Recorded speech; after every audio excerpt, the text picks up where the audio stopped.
Bonjour et bienvenue à tous.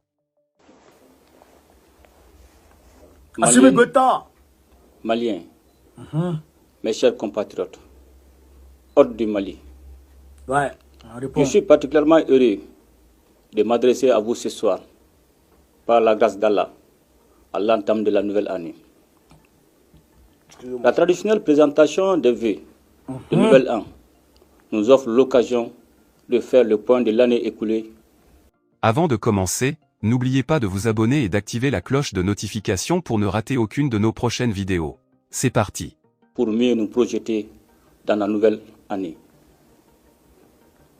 Je voudrais tout d'abord, en cette circonstance, exprimer ma compassion à l'endroit de toutes les Maliennes et de tous les Maliens affectés par les difficultés du moment.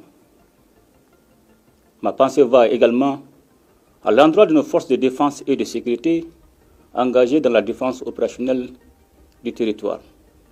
Mes chers compatriotes, l'année 2023 aura été une année de grands défis pour les autorités de la transition, totalement dédiée à la mise en œuvre des recommandations des assises nationales de la refondation. Les réformes sont en cours dans tous les domaines, particulièrement dans les secteurs de la justice, de la santé, de l'économie et des mines.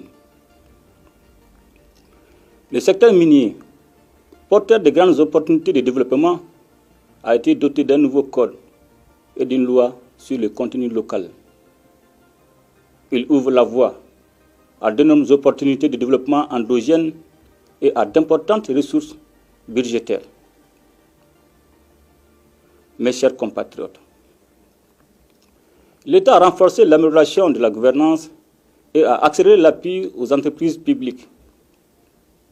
Il a également continué de soutenir le monde rural à travers les subventions sur les intrants et l'aide aux producteurs de coton sinistrés.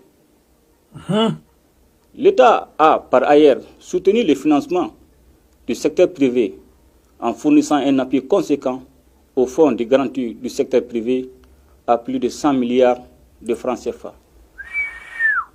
Dans le même temps, le gouvernement a poursuivi ses actions dans différents domaines en vue d'améliorer les conditions de vie de la population et les indicateurs macroéconomiques sont bien orientés malgré les effets de la crise multidimensionnelle.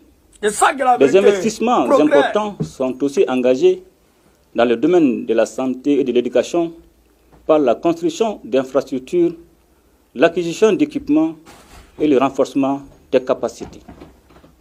L'étude prospective du Mali à l'horizon 2063, avec un phasage décennal, a été lancée afin de doter notre pays d'une orientation et d'une vision claire pour son avenir. Mes chers compatriotes,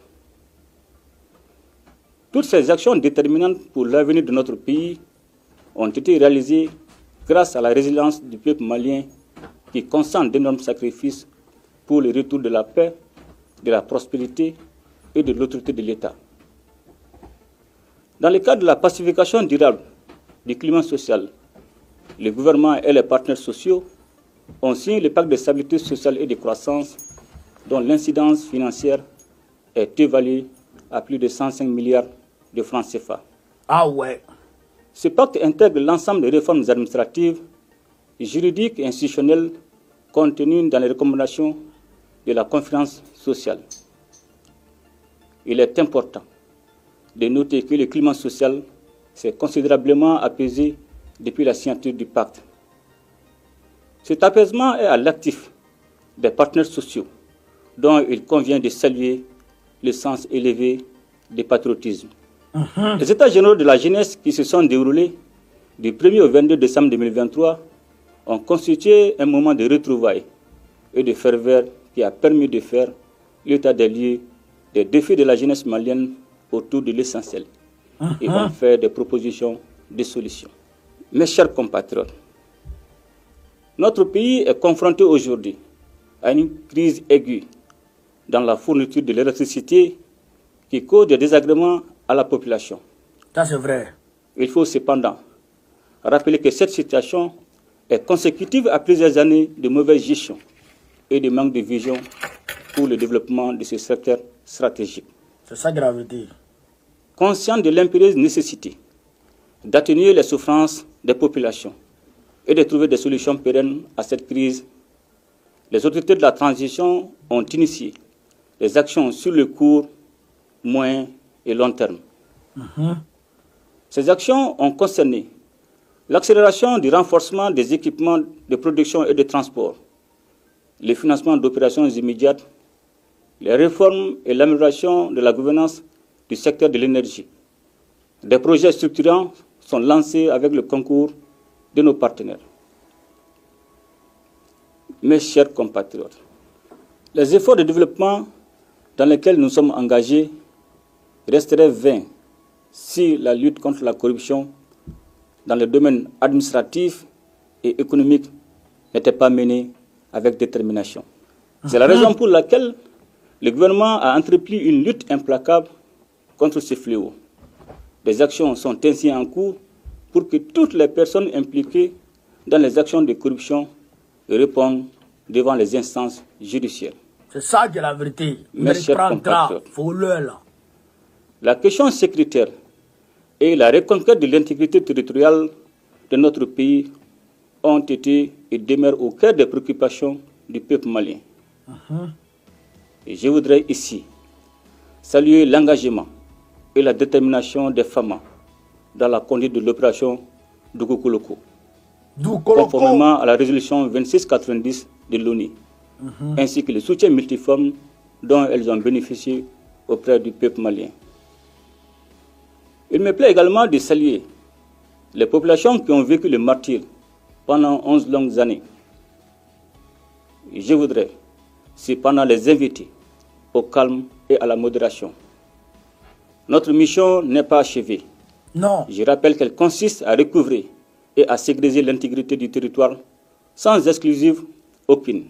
C'est ça qui est la vérité. C'est aussi l'occasion pour moi de présenter mes condoléances et former les vœux de prompt rétablissement aux victimes civiles et militaires de la tragédie qui a été imposée à notre peuple.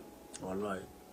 Mes chers compatriotes, il convient de rappeler que l'opération Doukou-Koloko avait pour seul objectif le redéploiement des forces armées sur toute l'étendue du territoire national, suite au retrait de la MINUSMA. J'invite la population à se donner la main et à éviter les amalgames susceptibles de compromettre le vivre ensemble. Donnez-vous la En vue main. de recréer des conditions de vie normales, le retour de l'État et des services sociaux de base se poursuit. Mes chers compatriotes, l'unité nationale et le vivre ensemble constituent le socle sur lequel nous devrions bâtir toutes les actions pérennes de développement. Nous sommes à une étape charnière de la marche de notre pays vers la paix, la sécurité et le développement.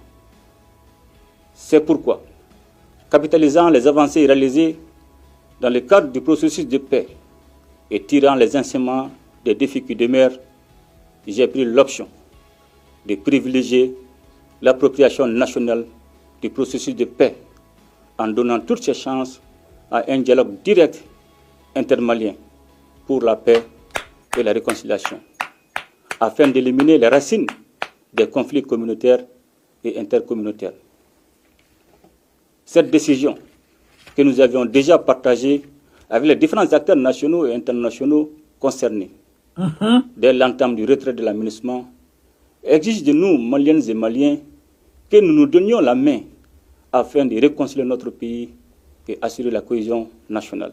C'est ça qui est la vérité. À présent, je tiens à souligner que l'unicité, la laïcité de l'État et l'intégrité du territoire ne feront pas partie des sujets de discussion.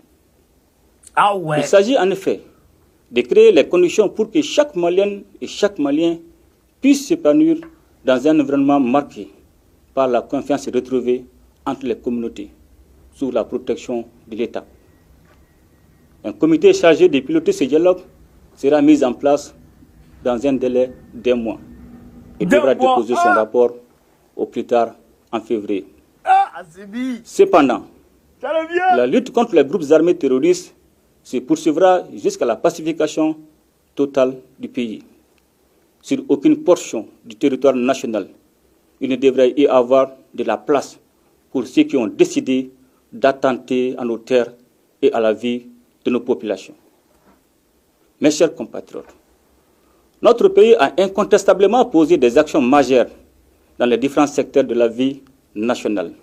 Toutefois, nous devons rester vigilants afin de consolider les acquis.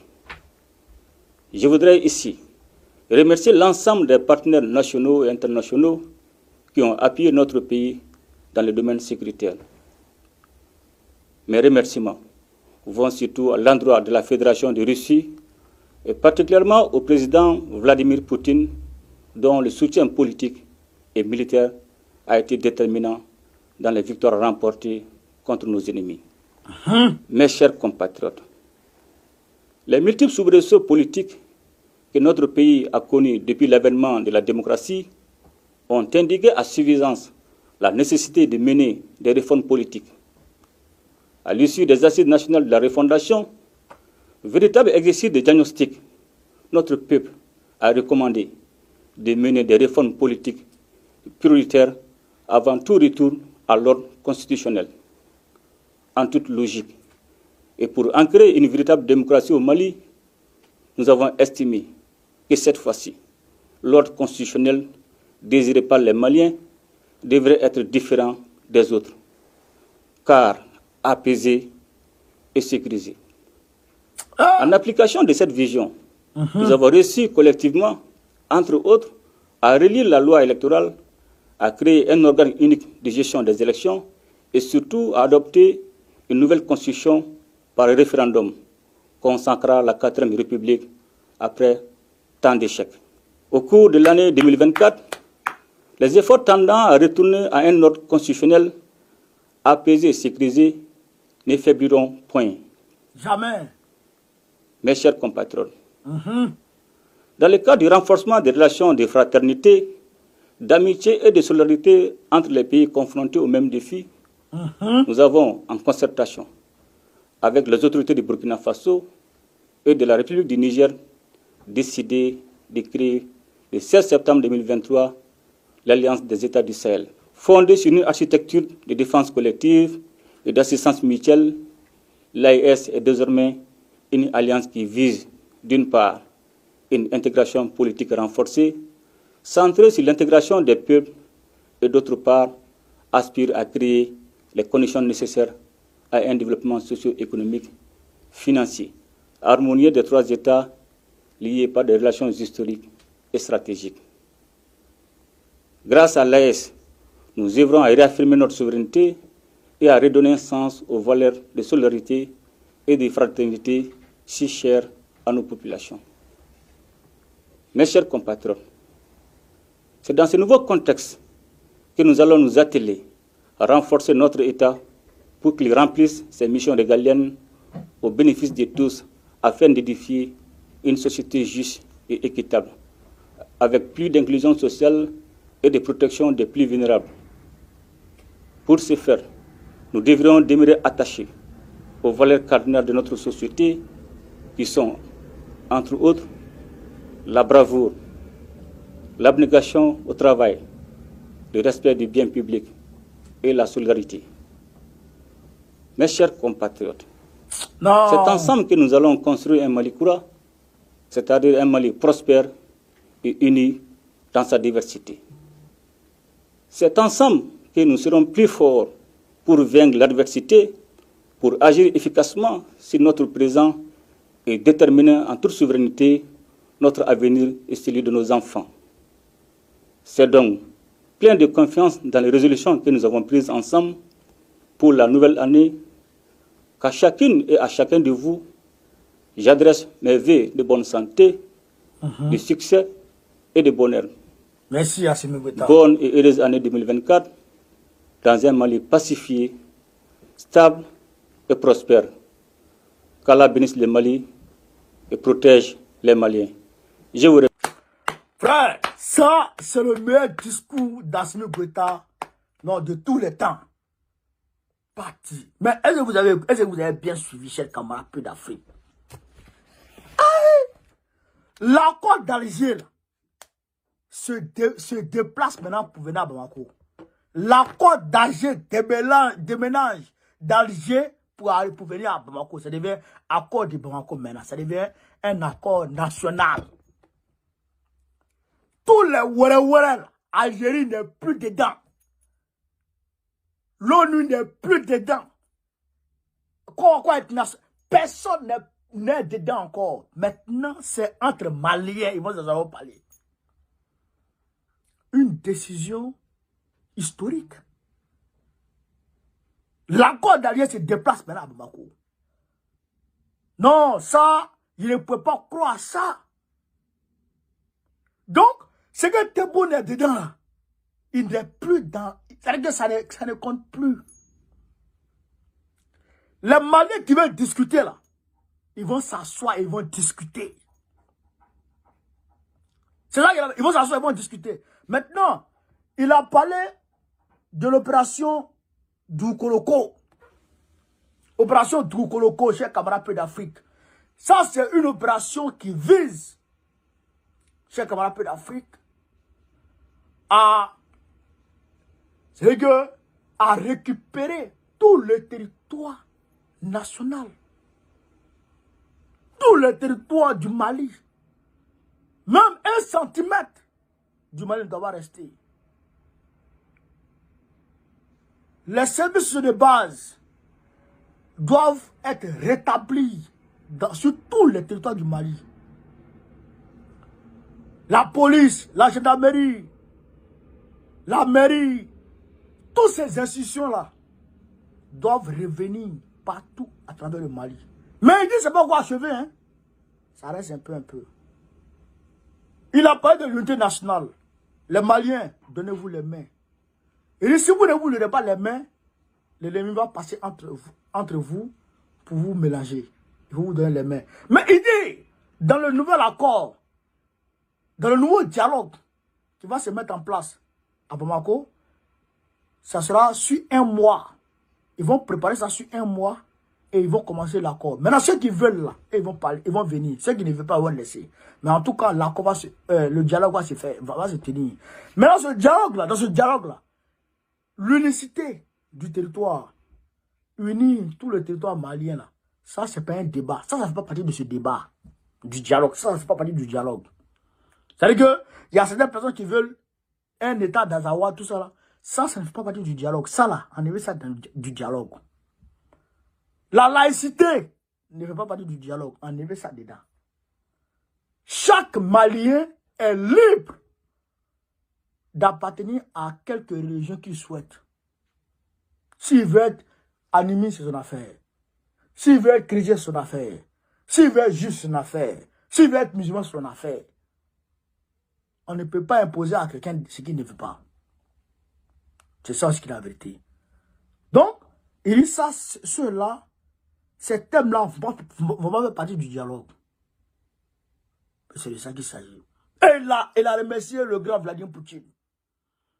Il a remercié le grand Vladimir Poutine pour ses efforts politiques. Politiques à quel niveau? Au niveau des Nations Unies. La Russie a toujours posé un veto quand il s'agissait d'aller agresser le Mali ou bien d'emmerder le Mali. Il salue Vladimir Poutine pour ça. Et il salue Vladimir Poutine pour ses actions, pour son aide militaire au Mali. C'est le camarade d'Afrique. Voici en 2 temps 3 mouvements décortiquer aisément le discours d'Assimi Goïta. Mais c'est un discours. C'est un vrai discours. Plein de sens. Plein de sagesse. Plein de détermination. Quand il a dans ses yeux, tu sais que lui, il va aller loin. Il n'est pas comme Draman. Qui parle et puis la RTI. La RTI se cale un peu. Et après quelques minutes, ça reprend. Quelques secondes, ça reprend. Il n'est pas comme Draman. Tellement il ment. Les appareils même disent, oh, tiens, tu mens trop. Bah. Ils ont calé. Après quelques secondes, ils ont repris encore. Ouais. Celui qui veut voir, vous pouvez voir en haut, sur ma vidéo. En bas, j'ai fait une vidéo, ma première vidéo là, vous allez voir ça. Bonne et heureuse année à tous les Maliens, à tous les Africains et à tout le monde entier. Vive l'Afrique libre, vive le panafricanisme, Vive tous les présidents panafricains. Babo, président de Guadeloupe 2025, Inch'Allah. Partagez la vidéo chez Gamapé Afrique. Merci beaucoup. N'oubliez pas de vous abonner et d'activer la cloche de notification pour rester informé de nos prochaines vidéos. Restez à l'écoute pour les développements passionnants à venir.